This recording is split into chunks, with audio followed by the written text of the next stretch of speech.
నా పేరు doctor CL Venkatrao. పొంగలి, దీంట్లో మనం ఉపయోగించే వస్తువులు చూస్తే బియ్యం ఉంటాయి, పెసరపప్పు ఉంటుంది, నెయ్యి, మిరియాలు, జీడిపప్పు, ఇంగువ, జీలకర్ర, ఆవాలు, ఉప్పు, పసుపు, పచ్చిమిర్చి, కరివేపాకు, కొత్తిమీర. ఇవి దీంట్లో వాడే వస్తువులు. పొంగల్లో కొంతమంది మిరియాలు ఊసేస్తుంటారు. పొంగల్లో మిరియాలకు ఔషధ గుణాలు ఉన్నాయి, ఊసేయాల్సిన అవసరం లేదు. మిరియాలు తినేవాళ్ళు, పొంగల్లో ఉండే మిరియాలు తినేవాళ్ళు ఆరోగ్యవంతులుగా ఉంటారు. దీంట్లో ఉండే పెసరపప్పు యొక్క ఆరోగ్య ప్రయోజనాలు. పెసరపప్పులో మాంసకృత్తులు ఉన్నాయి. మాంసకృత్తులు కండపుష్టికి, పిల్లల్లో ఎదుగుదలకి దోహదపడుతుంది. ఈ పొంగల్ తింటే పొట్ట నిండినట్టు ఉంటుంది, వెంటనే ఆకలి అవ్వదు, పొట్ట దండిగా ఉంటుంది. అందుకని స్థూలకాయము, భారీకాయం ఉన్న వాళ్ళు తిన్నా కూడా మళ్ళీ వెంటనే ఆకలి అవ్వదు.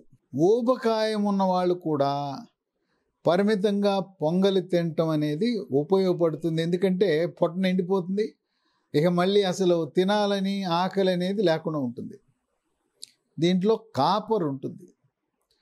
ఈ కాపర్ వల్ల చర్మ సౌందర్యాన్ని కాపాడుతుంది. చర్మము కాంతివంతంగా నిగనిగలాడుతూ మెరిసిపోతూ, ముఖం కళగా ఉంటూ, ముఖం మీద మొటిమలు లేకుండా, చర్మం మీద పొక్కులు, గుల్లలు, చెగ్గడ్డలు, గజ్జి, తామర ఇవి లేకుండా నివారించే శక్తి ఉంది దీంట్లో ఉండే కాపర్కి. పెసల్లో ఇనుపు ధాతువు కూడా ఉంది. దానివల్ల రక్తహీనత ఉండదు. మహిళల్లో ప్రతి నెలసరి సమయంలో రక్తం పోతూ ఉంటుంది. గర్భవతులకు, బాలింతలకు కూడా రక్తహీనత ఉండే అవకాశం ఉంది. రక్తహీనత నివారించటంలో పొంగల్లో ఉండే పెసరపప్పు కీలక పాత్ర పోషిస్తుంది. అంతేకాదు ఇది మెదడు యొక్క పనితీరును మెరుగుపరుస్తుంది, ఏకాగ్రతను పెంచుతుంది, జ్ఞాపక శక్తిని పెంచుతుంది, పనితీరు మెరుగుపడుతుంది. పిల్లలు ఈ పొంగల్ తింటే చదువులో బాగా రాణిస్తారు. మార్కులు, ర్యాంకులు, ప్రవేశ పరీక్షలు, ఉద్యోగం కోసం జరిగే ప్రవేశ పరీక్షలన్నింటిలో కూడా మంచి ప్రగతి సాధిస్తారు. పెసరపప్పు వల్ల రోగ నిరోధక శక్తి కూడా పెరిగి బ్యాక్టీరియా, వైరస్, ఫంగస్ శరీరంలో ప్రవేశించకుండా నివారించి అంటువ్యాధులు ప్రబలకుండా కాపాడుతుంది. కోవిడ్ మహమ్మారిని నివారించగలిగే శక్తి కూడా ఉంది. దీంట్లో నెయ్యి వేస్తారు. నెయ్యిలో vitamin A, vitamin D, vitamin E, vitamin K ఉన్నాయి. నెయ్యి వేసుకుంటే బరువు పెరుగుతారనేది కేవలం అపోహ మాత్రమే. రోజుకి 2-3 స్పూన్ల నెయ్యి వాడినంత మాత్రాన ఏ రకంగా బరువు పెరగరు, శరీరానికి ఎటువంటి హాని కలగదు. కనుక రోజుకు 2-3 స్పూన్లు ఏ రకంగా అయినా వాడచ్చు. అన్నంలో వాడచ్చు, ఇడ్లీలో వేసుకోండి, పొంగల్లో వేసుకోండి, తప్పులేదు. కండపుష్టికి పిల్లలు, వ్యాయామం చేసేవాళ్ళు, క్రీడాకారులు వీళ్ళందరికీ కూడా కండపుష్టి వస్తుంది నెయ్యి వాడటం వల్ల. కీళ్ళ నొప్పులు, మోకాళ్ళ నొప్పులు, నడుము నొప్పి ఇటువంటి నొప్పులు ఉన్న వాళ్ళు నెయ్యి వాడటం వల్ల ఆ కీళ్ళ నొప్పులు రాకుండా ఉంటాయి. నెయ్యి వల్ల జీర్ణశక్తి కూడా మెరుగుపడుతుంది, అజీర్ణం పోతుంది. జీర్ణ రసాలైన జఠర రసము, క్లోమ రసము, పైత్య రసము యొక్క ఉత్పత్తి పెరిగి జీర్ణ ప్రక్రియ సాఫీగా జరుగుతుంది.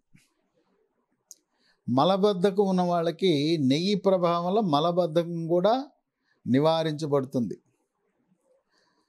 నెయ్యికి పెసరపప్పులో ఏ విధంగా అయితే రోగ నిరోధక శక్తిని పెంచే గుణం ఉందో, ఇమ్యూన్ బూస్టర్ మన ఎముక మూలుగు నుంచి ఉత్పత్తి అయ్యే తెల్ల కణాల యొక్క సంఖ్యని, పనితీరుని ప్రభావితం చేసి రోగ నిరోధక శక్తిని పెంచటమే కాదు, కోవిడ్ మహమ్మారి వైరస్ శరీరంలో ప్రవేశించకుండా మనల్ని కాపాడుతుంది.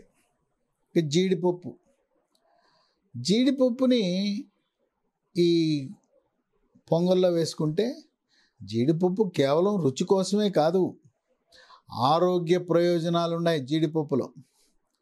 దానివల్ల కండపుష్టి వస్తుంది. క్రీడాకారులకు, మరి పిల్లలకు, యవ్వనస్తులకు కండపుష్టి వస్తుంది. రక్తంలో ఉండే హెచ్డిఎల్ కొలెస్ట్రాల్ యొక్క పరిమాణాన్ని పెంచుతుంది. తద్వారా కీలకమైన అవయవాలు, మెదడు, గుండె, ఊపిరితిత్తులు, కాలేయము, మూత్రపిండాల్లో రక్త ప్రసరణ పెరిగేలా చేస్తుంది. ఈ జీడిపప్పులో ఇనుము ఉంది, మెగ్నీషియం ఉంది, మ్యాంగనీస్ ఉంది. కండపుష్టితో పాటు ఎముక బలాన్ని కూడా పెంచుతుంది, ఎముక పెళుసుదనాన్ని పోగొడుతుంది. మెగ్నీషియము, మ్యాంగనీస్ రెండు కూడా మెదడు, వెన్నుపాము, నరాల యొక్క బలహీనతను పోగొట్టి నరాల పటుత్వానికి దోహదపడుతూ ఏకాగ్రత, జ్ఞాపక శక్తిని పెంచే గుణం ఉంది. ఇన్ని ఆరోగ్య ప్రయోజనాలు కలిగిన పొంగలి కేవలం ఏదో ఉదయాన్నే టిఫిన్ చేసామని కాదు. దీంట్లో ఉండే ప్రతి వస్తువు వాటికి ఆరోగ్య ప్రయోజనాలు ఉన్నాయి. ఇంగవ, జీలకర్ర, ఆవాలు, కరివేపాకు, కొత్తిమీర, మిరియాలు, వీటన్నిటికీ కూడా ప్రతి ఒక్క వస్తువుకి ఔషధ గుణాలను బట్టి ఇవన్నీ రుచి కోసమే కాకుండా ఆరోగ్య ప్రయోజనాల కోసం వినియోగిస్తున్నాం. కనుక పొంగలి తినేవాళ్ళు ఆరోగ్యవంతులుగా ఉంటారు. పిల్లలు, పెద్దవాళ్ళు, గర్భవతులు, బాలింతలు, వృద్ధులు అందరూ కూడా ఎటువంటి సంకోచము లేకుండా పొంగలి తినటం వల్ల ఆరోగ్యవంతమైన జీవనాన్ని గడపవచ్చు.